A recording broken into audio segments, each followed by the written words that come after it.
उन्हें भी रुखसत कर दिया गया। लड़ाई जारी रही। जान सिपाहियों की जिंदगियों की फसल काटता रहा। उन्होंने फौजियों की लहरों के बाद लहर को ख़त्म करने के लिए ज़मीन का भरपूर इस्तेमाल किया। ऐसा लगता था कि दोनों ने चीनी गुरिल्ला जंग के जौहर में महारत हासिल कर ली है। किराए के फौजियों को नुकसान में छोड़ दिया है।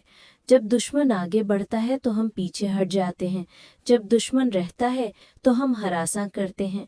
जान ने इन हरबों को कमाल तक इस्तेमाल किया। ये सिपाहियों का एक गिरोह था जो घर के मुजाफात में पहुंचा था।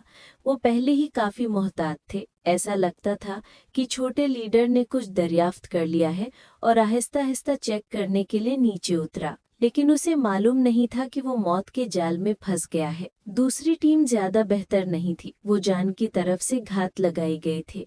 तमाम दुश्मनों को खत्म करने के बाद वो थक चुके थे, लेकिन काम अभी खत्म नहीं हुआ था।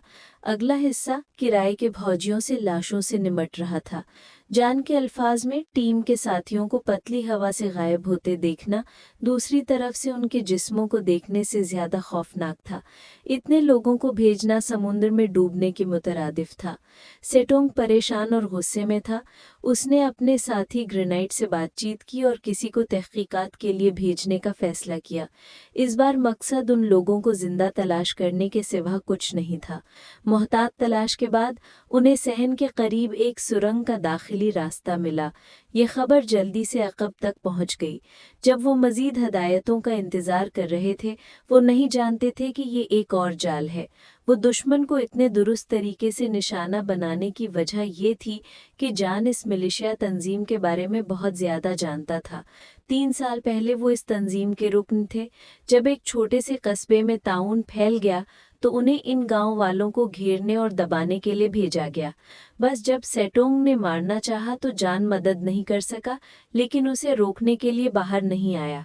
लेकिन उसे सबने रोक दिया। ताहम उसने हिम्मत नहीं हारी, लेकिन सेटोंग के इल्म में लाए बगैर 500 जिंदा बच जाने वालों को खुफिया तौर पर जाने दिया। इस अमल ने बिलाशुबा तंजीम के साथ गद्दारी की।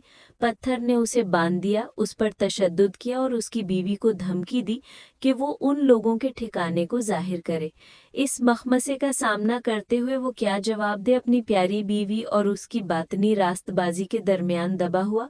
वाज़े तौर पर उसने मौखिरुल जिक्र का इंतखाब किया। स्टोन के पास जॉन को जंगी जहाज पर आर्जी तौर पर कैद करने के सिवा कोई चारा नहीं था, लेकिन जान वहां कैसे रह सकता था। उसने डॉक्टर की गैर मौजूदगी का फायदा उठाकर उसे ज़ेर किया और खामोशी से जंगी जहाज से निकल गया। तब से वो पहाड़ों में लकड़हारा